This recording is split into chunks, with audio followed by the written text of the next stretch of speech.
It's a very good afternoon from Elfreth'S alley in Philadelphia.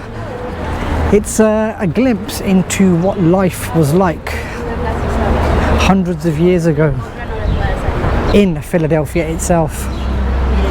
This is the last remaining street that's left in Philadelphia that gives you a glimpse as to how the streets and the houses looked at that time. And the fact is that people still live here. You've got a sign here, Windsor Chairmakers Home, CA 1755. So this is how the houses around that time looked, just to give you a glimpse into the history of Philadelphia, the history of the US, in fact. And it's nice to see actually something like this preserved and people still live here, because it's very easy to demolish your history and replace it with modern buildings. But like I've said in many vlogs before, when I've covered historical architecture, it's very easy to lose your history, and I'm grateful actually that they've kept this intact, because things like this, it says here Elfreth'S alley dating back to 1736 and preserved through the efforts of the Elfreth'S Alley Association. So yeah, it's I think it's a testament to the association themselves that they've managed to keep this preserved. And just coming up towards another signpost here. It says Bladen's Court. This small alley originated between 1749 and 1752. It served two properties that faced onto Front Street, whose owners wanted outside access to their backyards. Each of the owners paid half the cost of paving and cleaning the 9-foot curveway. So yeah, it just shows you the style of living back in those days, as well as the problems faced by people as well. So, and it also says here, please respect our home, because there are people living here. See a modern doorbell on there, so people are living here. So it might actually be the oldest habited street in the US. I might have to check that fact out. So if people are still living here and it dates to that time, I'm not sure if there are many other streets in America that date back to that time. So it's probably worth checking out. But if the streets were like this around at those times, it just shows you the type of living that occurred during those times. Makes you think of, you know, actually we used to have it at the docks years ago, before the London docks were renovated, and before the renovation work and the work to gentrify the areas took place. There used to be those 2 up, 2 down buildings. They used to call them dockers' mansions, and it just goes to show that the style of living, closely built houses together. Although these ones are 3, so you can see 1 floor there, probably a basement. So basement, 1st floor, 2nd floor, 3rd, and I can see a loft, probably a loft conversion or dormer window just up there. So potentially 1, 2, 3, 4 floors, 3 floors at least, if not 4. So it's quite sizable actually. So probably in those days to live here, you must have needed quite a bit of money, I should think.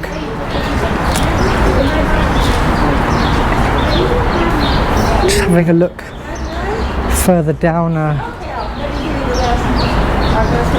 the alley, Elfreth'S alley. I wonder who Elfreth was. It's interesting. I'll have to find out who Elfreth was. So the owner there was smiling. I think, just wondering if they were smiling actually, and wondering if they ever get annoyed with the amount of tourists that come here, because this is actually signposted all the way pretty much from the historical centre, from where the Independence Hall, Liberty Hall is. This house is actually for auction. Auction historic home, 139 Elfreth's Alley. Wonder if I should put a bid in for it. Circa 1703. Whoa, 1703. So if you put in a bid for that, you're buying not just a house, you're buying a piece of history. Wondering if I should put a bid in now.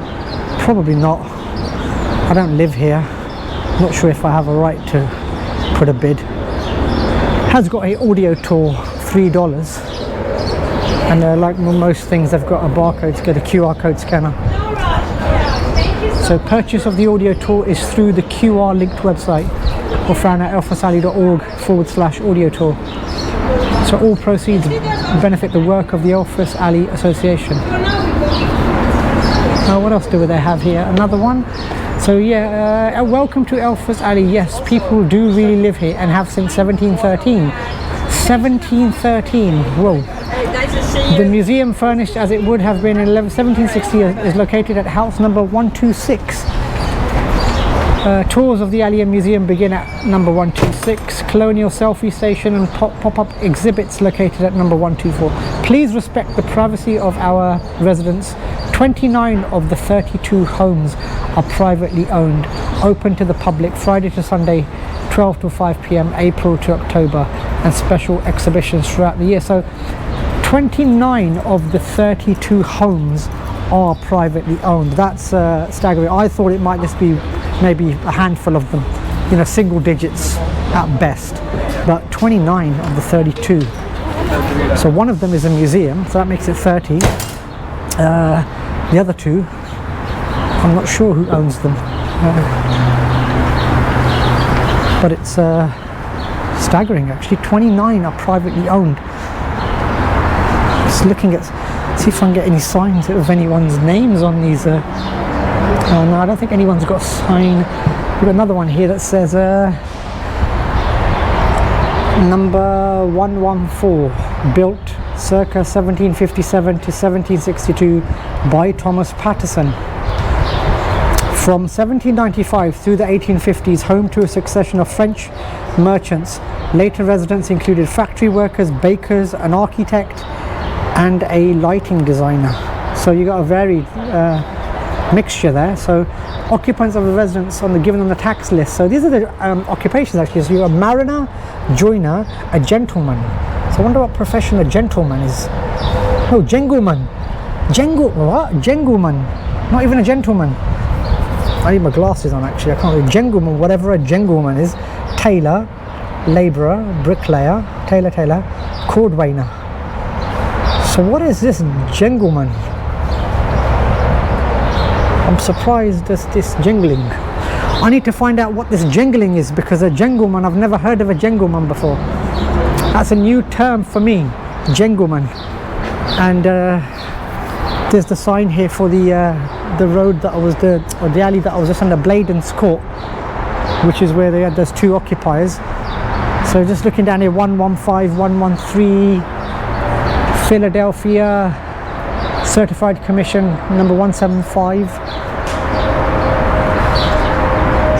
What an amazing street this is. Just having a look at the end of it to see, still got somebody's, there's a torn American flag there actually. Just having a look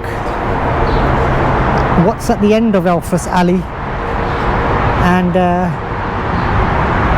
there's just a road here, and it's mainly newer properties that are built here, but this is Elfreth's Alley at the what I'd say the top end.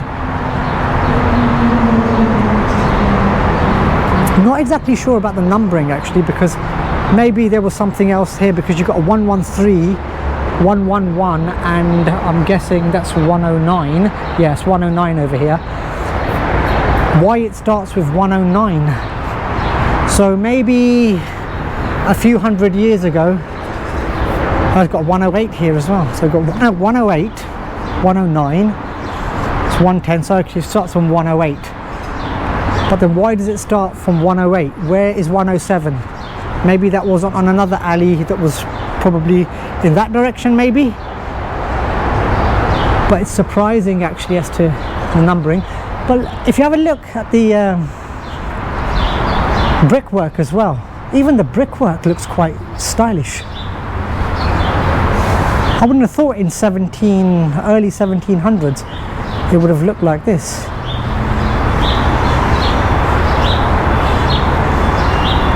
And these properties have been maintained and well cared for, which you'd expect in a historical place such as this. But yeah, this is the last remaining street, last remaining alleyway. It looks like this. The rest of Philadelphia, from what I've seen, is modern, or modern-ish I should say. But it's very nice to have been here today, Elfreth's Alley. If ever you are in the vicinity of Elfreth's Alley, do make it a point to come here, visit the alley, and learn something about the history. A shame I didn't know about the museum.